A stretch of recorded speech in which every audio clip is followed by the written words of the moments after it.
TSE se reúne con cuerpo diplomático acreditado en el país. Abordaron temas como la logística para las votaciones y la cooperación internacional de cara al proceso electoral.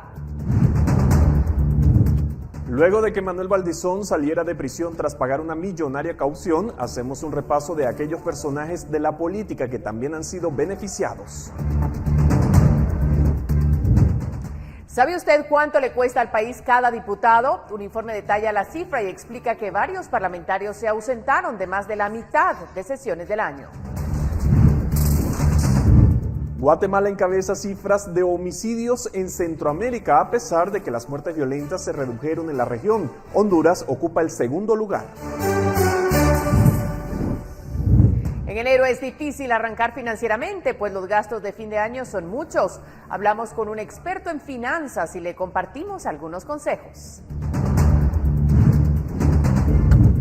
Abogados de Joe Biden hallan documentos clasificados de la era Obama-Biden en la presidencia del actual mandatario. El Departamento de Justicia anuncia una investigación formal.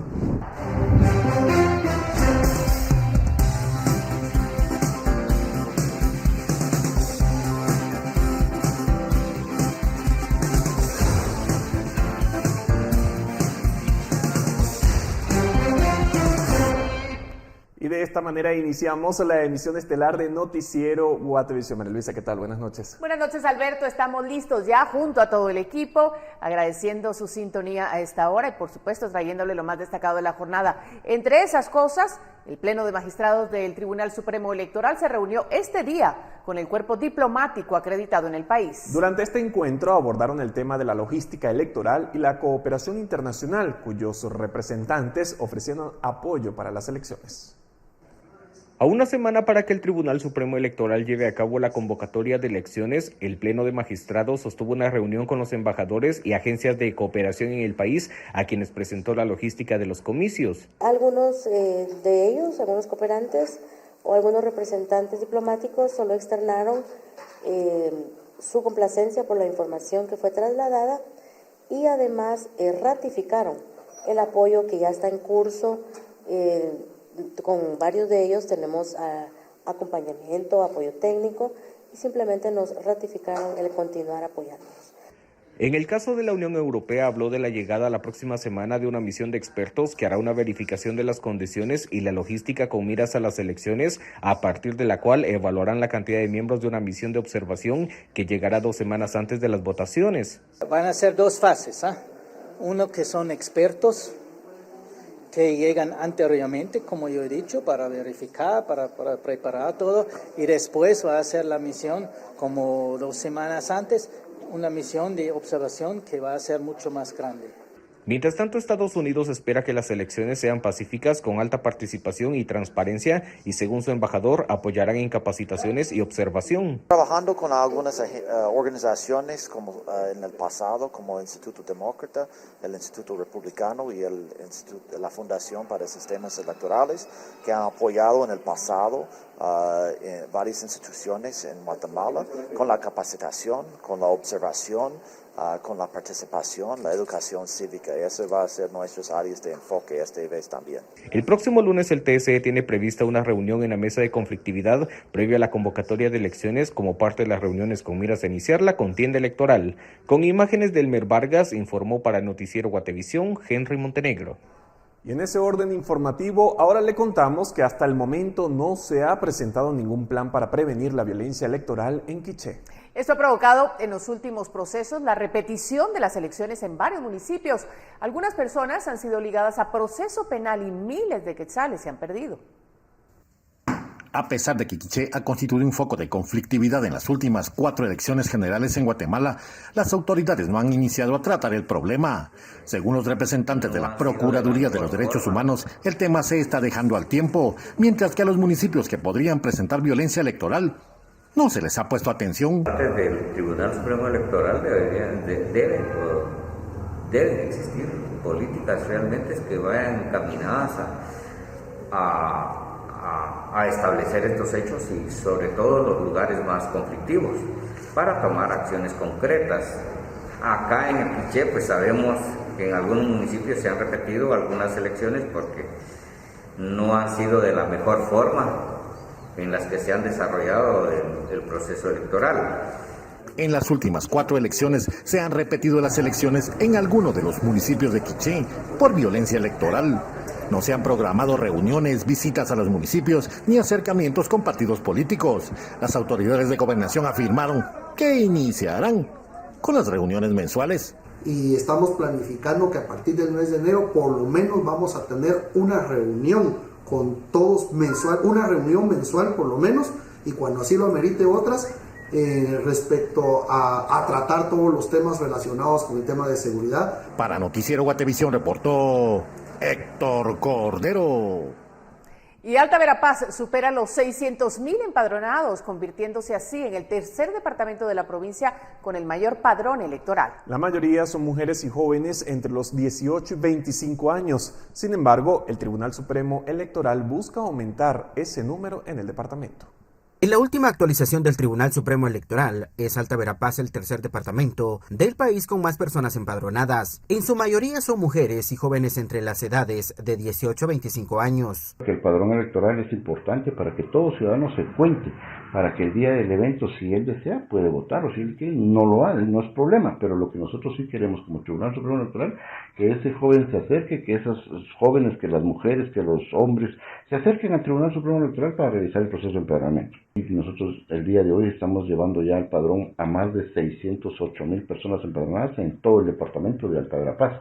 Inclusive decirle que los departamentos, los municipios más grandes con mayor cantidad de empadronados están aquí en Alta Verapaz. Hablemos de San Pedro Carchá y de Cobán. Debido a la situación de que vive en nuestro país, tenemos mucho más jóvenes empadronados, entonces queremos ver que esos jóvenes se empoderen. Ciudadanos afirman que votar es un derecho, mientras otros no han podido empadronarse por falta de información de cómo realizar el proceso. Estamos listos para la siguiente contienda electoral. Yo creo que todos los guatemaltecos estamos preparados. Un poco de falta de información y también que no he tenido tiempo por temas de trabajo, pero próximamente iré al lugar pertinente para realizar mi empadronamiento. Los municipios de Cobán y Carchá superan el 1% de empadronados del total a nivel departamental, mientras que Tamaú es el municipio con menos empadronados. Para Guatevisión, Elio Nuila.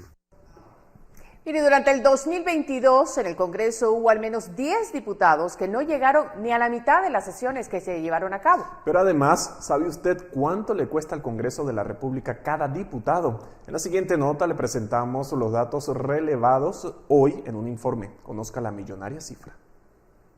Cada diputado le costó en el 2022 5.3 millones de quetzales al Congreso de la República, según un informe presentado por la Alianza por un Congreso Eficiente, que revela que este cálculo se hizo con base en una estimación de más de 850 millones de quetzales asignados al Congreso en presupuesto, divididos en los 160 diputados que hay actualmente. Del 2017 a la fecha ha aumentado el costo por diputado, aunque el monto podría variar por los aportes que da el organismo legislativo a otras instituciones. Vemos que en los últimos años, entre 2017 y 2022, este costo ha aumentado de 4.4 a 5.3 millones, que como se observa, refleja lo que se ha visto en el presupuesto ejecutado del Congreso en estos 6 años. Esta situación contrasta al hacer la revisión de por lo menos 10 diputados que no acudieron ni a la mitad de las sesiones plenarias en el 2022, pero que sí cobraron completo el pago mensual. Muchos de ellos presentaron excusas para no asistir, pero por otro lado hay 8 parlamentarios que sí llegaron a más de un 95% de asistencia en cuanto a las plenarias. Presentamos que de los 10 con menor asistencia, 6 diputados representan al listado nacional.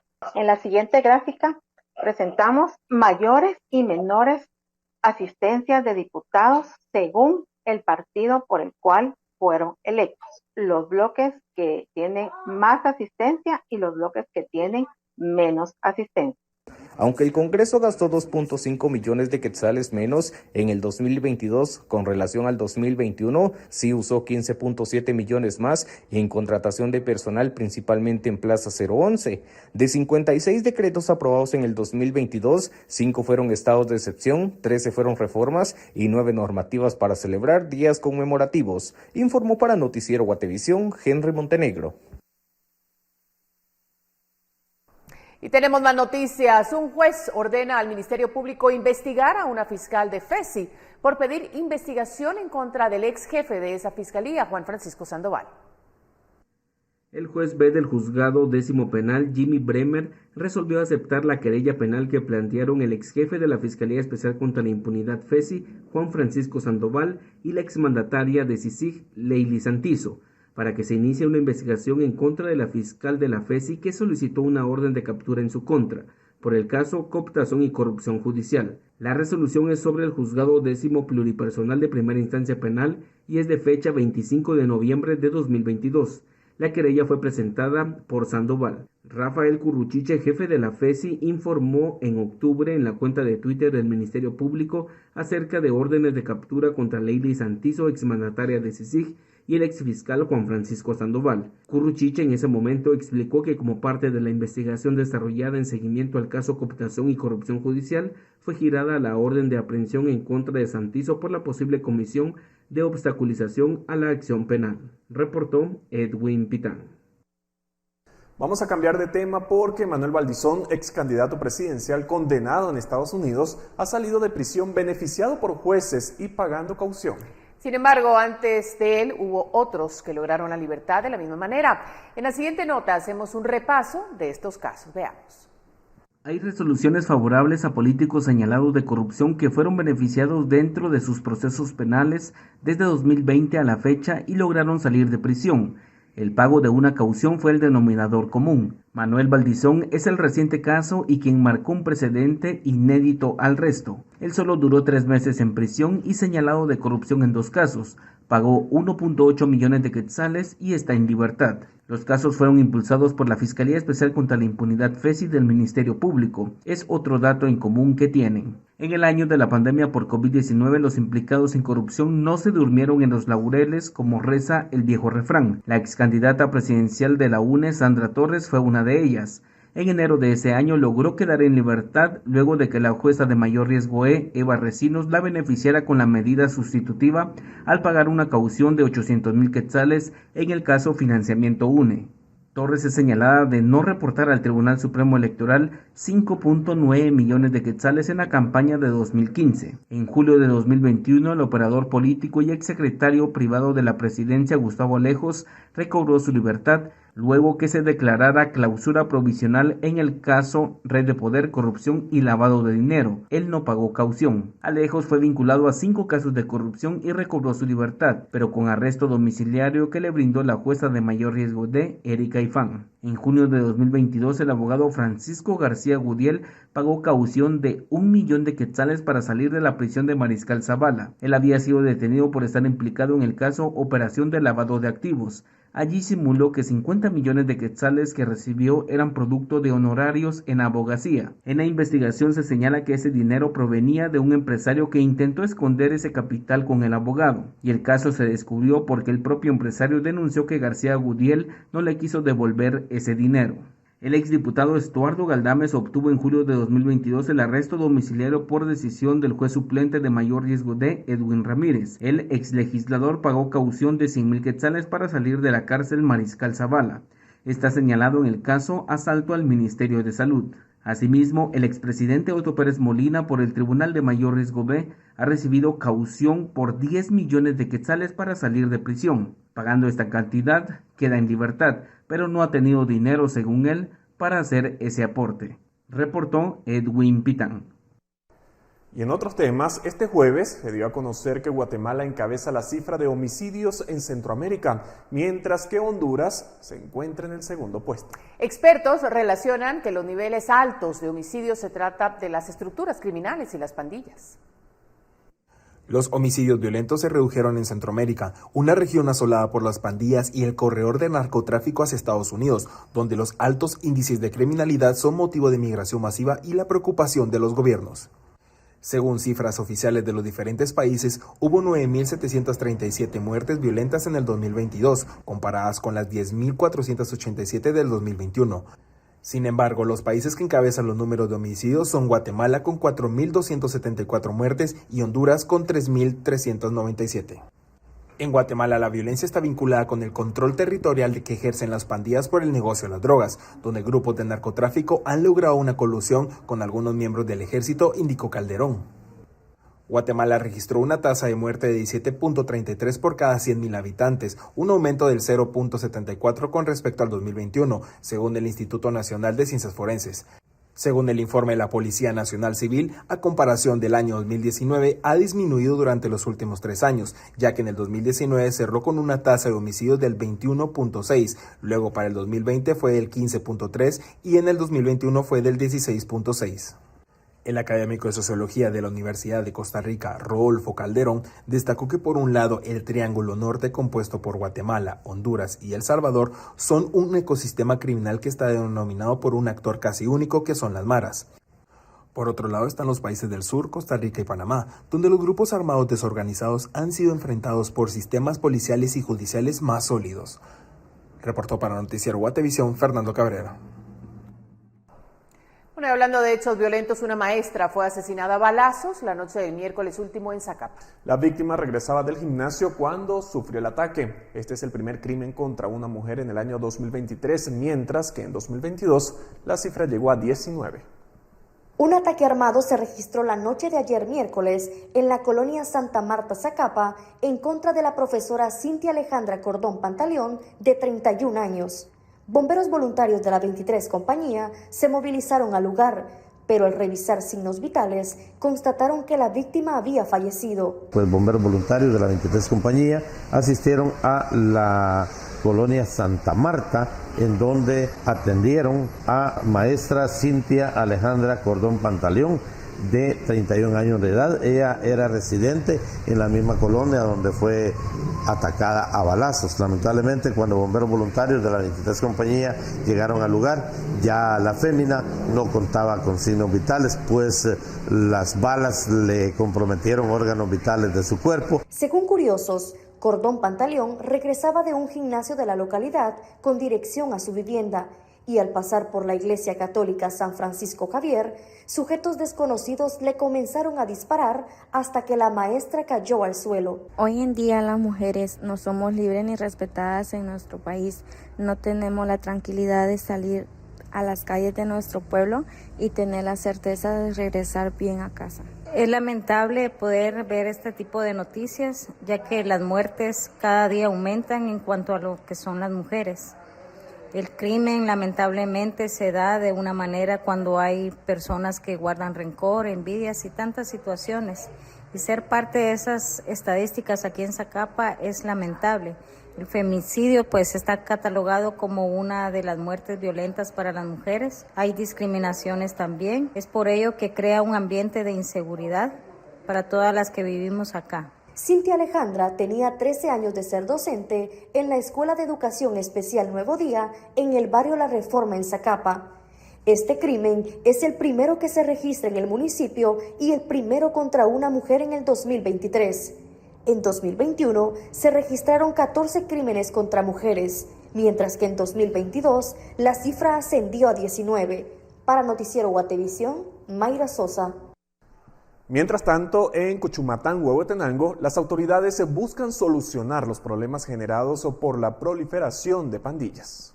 Las juntas de vecinos que se autonombran deben ser reguladas para evitar agresiones, abusos o encarcelamientos sin justificación de personas. Para ello se buscan alternativas en una mesa de diálogo para tener un orden y al mismo tiempo combatir a los grupos de pandillas que perturban la tranquilidad en el poblado. Dos grupos de delincuentes y le llaman mareras en Todos Santos, dos grupos. Entonces, entre esos dos grupos tienen mayor problema y provocan también ciertas molestias a la población. Lo que veo es muchos escándalos en las calles y eso es lo que no queremos ver. Los vecinos se quejan porque hay escándalos en la vía pública, se consumen bebidas alcohólicas a altas horas de la noche, se incrementan los robos y sobre todo se pierde la tranquilidad. A pesar de esto, las comisiones de seguridad deben regirse por lo que establece la ley para no cometer abusos. Que por parte, no de integrantes de estos cocoples, sino de otras personas, han establecido grupos de seguridad en donde han cometido abusos en contra de algunos ciudadanos de Todos Santos, ¿verdad? Entonces, prácticamente esa problemática queremos abordar para explicarles a ellos el tipo de delitos que cometen al realizar estas acciones. Las comisiones realizan rondas o patrullajes por las calles. Los vecinos que decidieron organizarse para combatir a los dos grupos que ellos creen son pandilleros. Desde Huehuetenango reporta Mike Castillo, Noticiero Guatevisión. Bueno, y en más noticias, el juicio en contra de 23 ex policías por un desalojo violento en la comunidad Semococh en el 2014 empezaría este jueves. Sin embargo, la audiencia se suspendió por inasistencias. Veamos el siguiente reporte.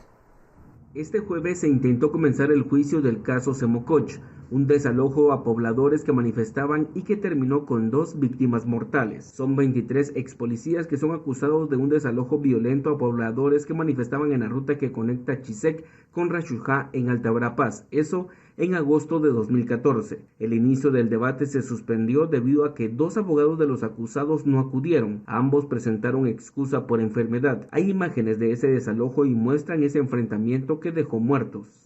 Bueno, lamentablemente hay abogados que buscan, tienen estrategias para dilatar el inicio de estos procesos, y una de las estrategias es justificar alguna dolencia en la salud, y hoy pues eso fue lo que pasó con uno de los abogados, justificó pues que tenía alguna dolencia en su cuerpo. Sin embargo pues el tribunal sin poder cerciorarse de tal extremo, pues suspendió la audiencia. En el juicio, el Ministerio Público presenta testigos y videos y documentación de la autorización del operativo de desalojo. Con imágenes de Carlos Hernández, reportó Edwin Pitán. Electoral y sus deliciosos sabores presenta. Y por medio de las redes sociales, la noche del 11 de enero, vecinos de varias zonas de Villanueva reportaron retumbos alrededor de las 11:30. Pobladores del Tabacal, en zona 5 de Villanueva, así como de la zona 1 y 4 y áreas aledañas, reportaron haber escuchado fuertes sonidos. Sin embargo, la CONRED señala no tener reportes y aducen que pudo tratarse de un sismo que se registró a las 23 horas con 32 minutos del miércoles 11 de enero, con una profundidad de 0.8 kilómetros y la magnitud de 2.5 grados.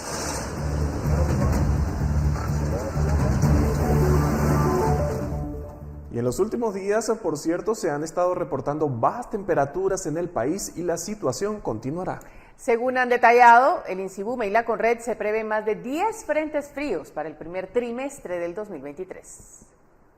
El INSIBUME emitió la perspectiva climática cuatrimestral para diciembre de 2022 a marzo de 2023. En esta se señaló que se prevé que habrá de 12 a 17 frentes fríos que estarán distribuidos de la siguiente manera. Para diciembre del 2022 se tenían previstos de 4 a 5 frentes fríos. En enero de 3 a 5. Febrero de 3 a 4 y marzo de 2 a 4. De acuerdo al INSIBUME, las regiones más frías serán las siguientes: occidente, oeste del altiplano central y suroeste de la franja transversal del norte, donde las temperaturas mínimas oscilarán entre 0 y 14 grados centígrados en promedio, mientras que en el norte, la Boca Costa, Pacífico, Caribe y el norte de la franja transversal se esperan temperaturas mínimas mayores a 18 grados. Ante las condiciones atmosféricas descritas, la Secretaría Ejecutiva de la CONRED ha señalado que mantiene activo el protocolo específico por temporada de descenso de temperaturas, donde se establecen los procedimientos a nivel nacional para la atención de personas afectadas por el frío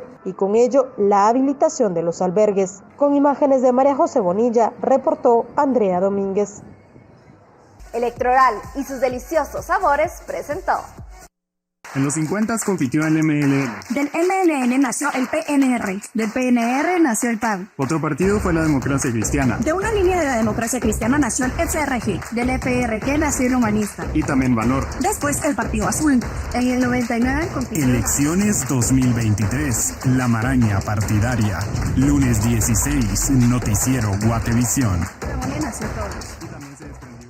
Imperdible ese reportaje para el próximo lunes en la emisión estelar de Noticiero Guatevisión. Nosotros a una pausa, ya regresamos.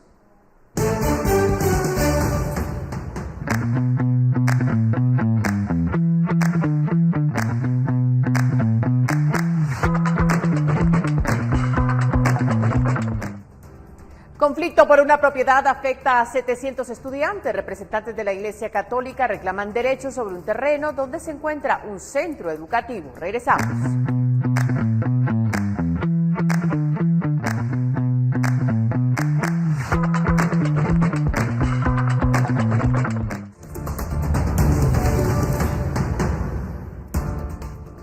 Continuamos. Este jueves hubo momentos de tensión en Nueva Concepción, Escuintla, durante una diligencia de desalojo para recuperar una propiedad. Esta sería propiedad de la Iglesia Católica, pero desde hace años fue adjudicada a la Iglesia Ortodoxa. Dicho proceso judicial lleva años sin resolverse.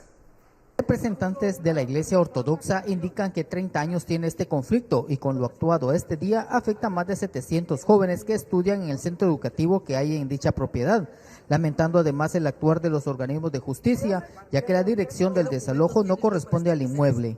No podía realizarse el lanzamiento porque la dirección es inexistente, pero pese a ello, obligó al juez de paz, apercibiéndolo de que si no lo hacía lo iba a meter preso tanto a él como al ministro ejecutor, y ellos giraron una serie de órdenes donde obligaron al señor Freddy Fernando Castellanos a desocupar el inmueble. Podemos decir, como decimos los guatemaltecos, a puro sombrerazo los acudieron. Garantías que tienen los jóvenes y los niños, pero resulta de que PGN y PDH no hicieron valer ese derecho y dejaron desprotegidos hasta el momento. Pues vamos a informarle a los padres de familia cuando vamos a regresar, así como dijo mi abogado. Vamos cuando tenemos ese derecho a regresar. Tras el proceso judicial, el oficial representante del juez de paz dio con lugar el desalojo del sacerdote que tiene a cargo este inmueble, dejando constar que el establecimiento educativo sigue funcionando. Hay otras consideraciones, otras denuncias por usurpación y otras situaciones que podrían dilucidarse, pero son materia de otro juicio. Para Guatevisión, Carlos Paredes.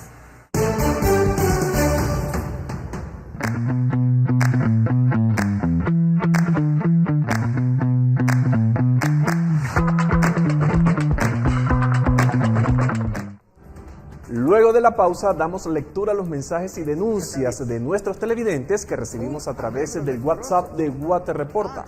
Corazón del cielo.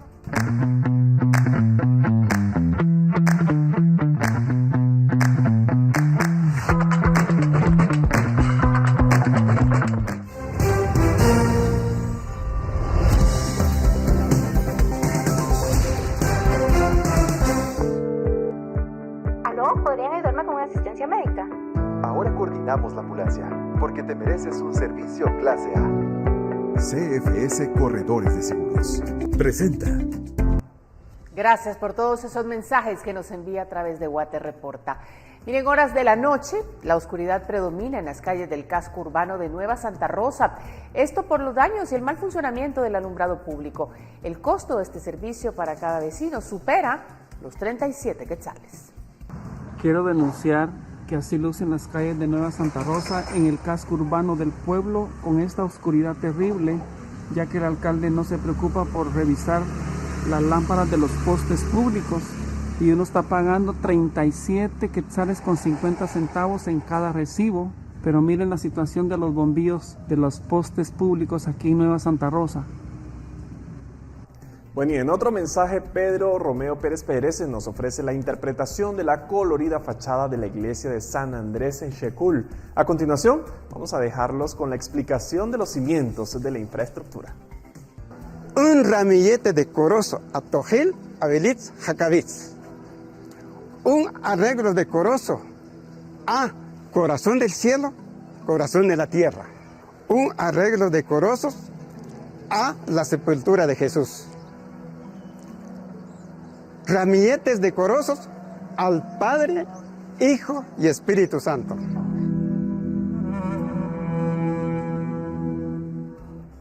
Bueno, y siempre en el mismo tema, en la parte superior de la iglesia de San Andrés Xecul, Totonicapán, hay vistosos decorados, los cuales están inspirados en pasajes bíblicos. Las 13 columnas que también representan a las 13 primeras familias que se asentaron en el lugar de San Andrés Xecul. 12 discípulos de Jesús, oración en el Getsemaní. Pedro, Juan, Santiago, durmiendo cuando regresó Jesús. 2 jarrones. Representan el primer milagro de Jesús al convertir el agua en vino. Boda de Caná.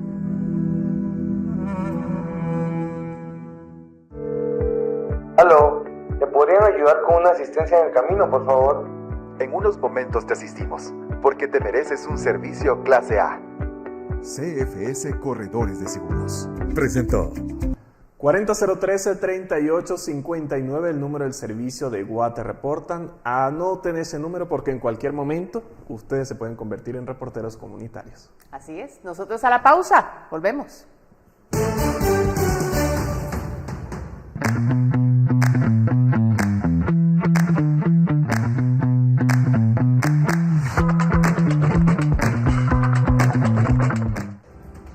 En enero es difícil arrancar financieramente, pues los gastos de fin de año son muchos. Hablamos con un experto en finanzas. Le compartimos algunos consejos. Regresamos.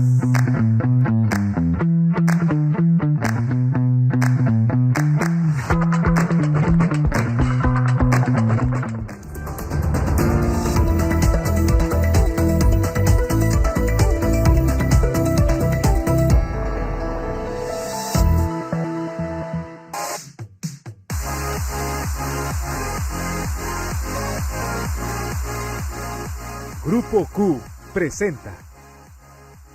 Qué gusto estar con ustedes a esta hora y qué gusto presentar a Paulo Saeta. Porque es momento de que hablemos de dinero.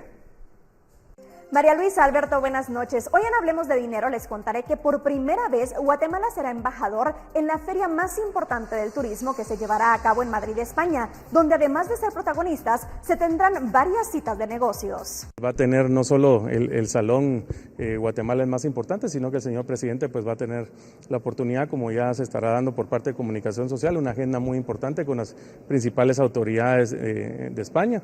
Y en paralelo pues también nosotros hicimos una agenda de negocios e inversión en la cual tendremos la participación de la COE, estará el presidente y los presidentes de las cámaras empresariales más importantes de España, inversionistas particulares, y pues realmente sin duda va a ser un evento fundamental para el desarrollo no solo de la imagen de marca país, para el turismo y, como ya mencionaba, pues para también acercar lazos en materia comercial e inversión. Y en otros temas le quiero contar que el año cafetalero finalizó el pasado 30 de septiembre con cifras históricas, exportando 4.33 millones de quintales de café oro, que equivalen a 1.136 millones de dólares. ¿Qué retos tiene el sector este 2023? Acá le cuento. El año cafetalero 2021-2022 fue bastante exitoso para los cafetaleros. Según datos del Banco de Guatemala, el café es el producto agroindustrial más importante de las exportaciones del país, teniendo como principales destinos a Estados Unidos y Canadá, aunque el mercado asiático continúa aumentando su interés por el café guatemalteco, adquiriendo en el 2022 el 22% del total de la cosecha, poniéndose al mismo nivel que los países europeos. Con estas cifras, tienen grandes expectativas para el 2023. Estimamos una meta de entre 4.1 a 4.3 millones de quintales para la cosecha 22-23. Es una combinación entre volumen y precio. Entonces, creo que sí vamos a estar un poco debajo de este logro alcanzado en la cosecha 2022 de superar los 1.000 millones de quintales en ingreso de divisas, un poco abajo, pero tenemos una buena expectativa de lograr estar cerca de esa cifra. En Guatemala, más de 125,000 familias dependen directamente de este cultivo, siendo principalmente de pequeñas áreas. Para apoyarlos y hacer crecer las empresas cafetaleras, Anacafé puso en marcha el programa de rentabilidad sustentable, creando empresas cafetaleras más rentables y competitivas. Sin embargo, hay algunos retos que el sector deberá afrontar. El reto sigue siendo la implementación masiva del programa de rentabilidad sustentable a nivel nacional, la promoción del café a nivel internacional, y esto va de la mano por una simple razón. Como ya les habíamos comentado, los precios internacionales del café, Guatemala tiene diferenciales que son reconocidos a nivel mundial, o un precio adicional del contrato C, que es la referencia del mercado, y eso ha sido logrado en parte por la calidad del café, pero también por esa campaña iniciada hace más de 25 años de promoción de nuestros cafés. Este año Anacafé continuará trabajando en el posicionamiento del café de Guatemala a través de su nueva imagen Guatemalan Coffees, Además estarán presentes en ferias en Estados Unidos, Grecia, Japón, Dubái y también en la Fitur en Madrid. El mundo del trabajo ha cambiado rápidamente en los últimos años y este 2023 no será la excepción. Es por eso que hoy en Hablemos de Dinero le daré algunas de las tendencias más relevantes del trabajo. La primera tendencia es sobre la diversidad e inclusión, que deben formar parte de las políticas de las compañías. De lo contrario, tienen pocas posibilidades de avanzar. El bienestar será clave, por lo que las compañías deberán establecer planes para cuidar física, emocional y financieramente a todos los colaboradores. Además, las empresas deben tener un propósito, ya que no basta con cumplir solo con las métricas y deberán elegir qué modalidad de trabajo les conviene más. Tome en cuenta estas tendencias y verá que su empresa fluirá mejor. Nos vemos mañana con más en Hablemos de Dinero.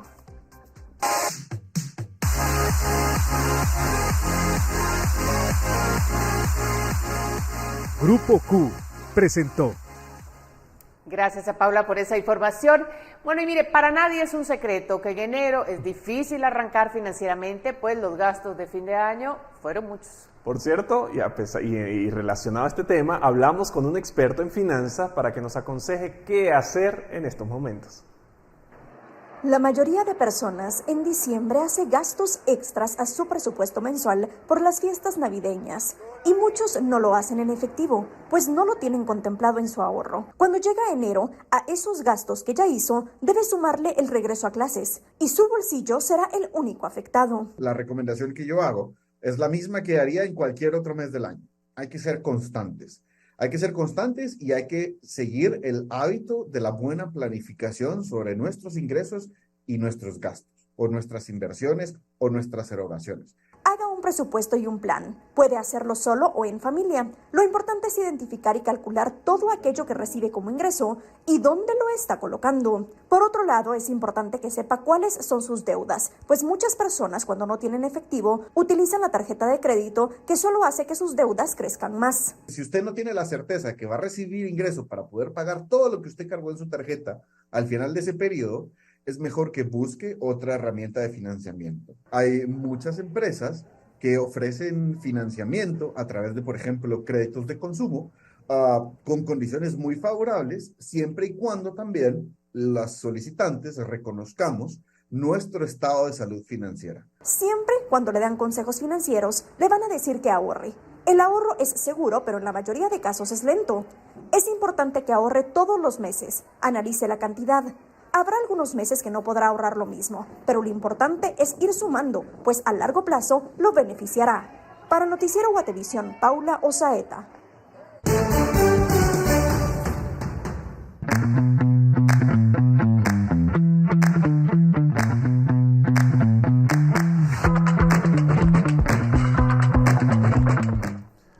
Abogados de Joe Biden hallan documentos clasificados de la era Obama-Biden en la residencia del actual mandatario. El Departamento de Justicia anuncia una investigación formal.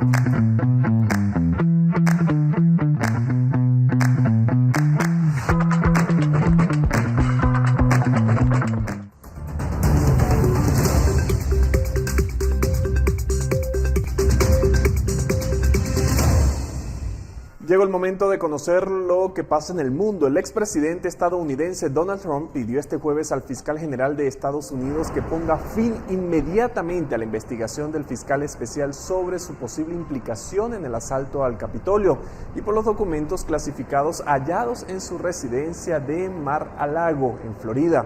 El anuncio lo ha hecho mediante una publicación en su red social donde ha defendido que lo hizo todo bien, por lo que el fiscal general debe poner fin a la investigación. En su mensaje, Trump acusa al fiscal especial Jack Smith de no ser imparcial, asegurando que la esposa de Smith son abiertamente críticos suyos. How do you feel, sir? Bueno, siempre en Estados Unidos, el secretario de Justicia de ese país nombró este jueves a un fiscal independiente para investigar sobre los documentos clasificados hallados en una antigua oficina y en una residencia privada de Joe Biden Merrick Garland, que ya delegó las investigaciones sobre el expresidente republicano Donald Trump a un fiscal independiente, encomendó esta nueva misión a Robert Hur, un exfiscal federal que ha tratado tanto delitos de pandillas y narcotráfico como casos de corrupción y fraude. Horas antes, la Casa Blanca informó que una pequeña cantidad de documentos clasificados que datan de cuando Joe Biden era vicepresidente de Barack Obama han sido hallados en la residencia privada en Wilmington, en el estado de Delaware. El abogado de la Casa Blanca aseguró que el presidente cooperará con el fiscal especial. He couldn't be here today. He's dealing with trying to figure out who's going to be the next speaker. Y el metro de la Ciudad de México será vigilado por la policía militarizada. La medida fue anunciada este día por el presidente mexicano Andrés Manuel López Obrador en compañía de la alcaldesa capitalina Claudia Sheinbaum, luego de recientes incidentes en la red de transporte público.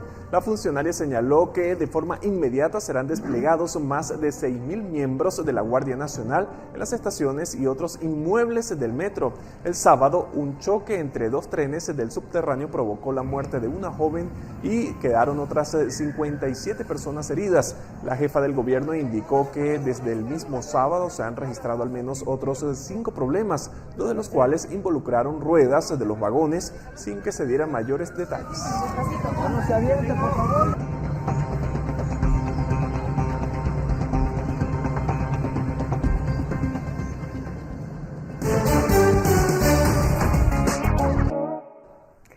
Y hablemos de cultura porque una guatemalteca participa en una reconocida exposición que se lleva a cabo anualmente en Madrid. Meninas Madrid Gallery es uno de los mayores eventos de arte en Madrid y Luisa Asmitia participó con su proyecto Trono de Velázquez. Meninas Madrid Gallery es uno de los mayores eventos de arte en Madrid y la guatemalteca Luisa Asmitia participó con su proyecto Trono de Velázquez. Mi obra consiste en los distintos aspectos que distancian de tu objetivo. Es una obra que representa muchísima vulnerabilidad, representa muchísima pureza también. No tomé inspiración de nadie, sino de una técnica japonesa. Es una técnica que realmente demuestra que se necesita una transformación para volver a encontrar esa belleza. El diseño está inspirado en la antigua técnica japonesa kintsugi, en donde la evolución ocurre como un cambio metamórfico, permitiendo sufrir una destrucción para tener una reconstrucción nueva y totalmente distinta. Es una técnica súper antigua, es una técnica japonesa, ¿verdad? En la cual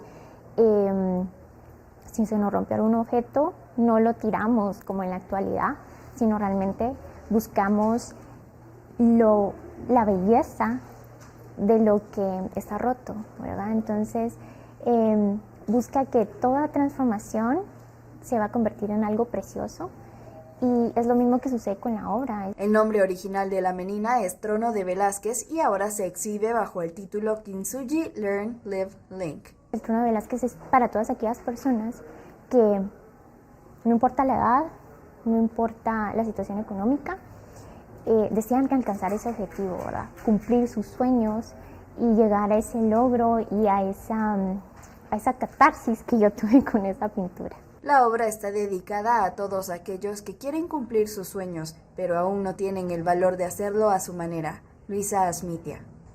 Para Noticiero Guatevisión, Fátima Herrera.